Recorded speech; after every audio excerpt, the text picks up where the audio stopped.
Breaking news. BRS పార్టీకి సంబంధించిన కీలక వ్యవహారంలో సుప్రీంకోర్టు భారీ షాక్ ఇచ్చింది.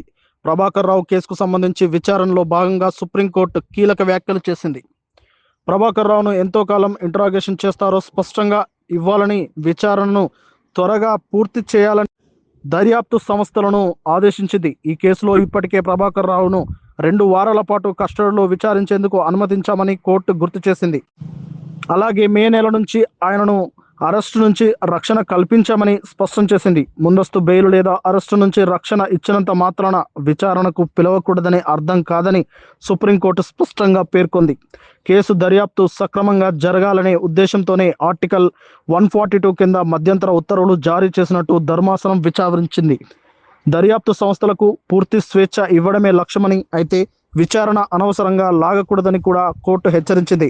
ప్రభాకర్ రావును విచారణకు పిలవవచ్చా, ఎంతకాలం విచారణ కొనసాగిస్తారు అన్న అంశాలపై స్పష్టమైన గడువు చెప్పాలని కోర్టు సూచించింది. ఈ వ్యాఖ్యలు బీఆర్ఎస్ వర్గాల్లో చర్చనీయాంశంగా మారాయి.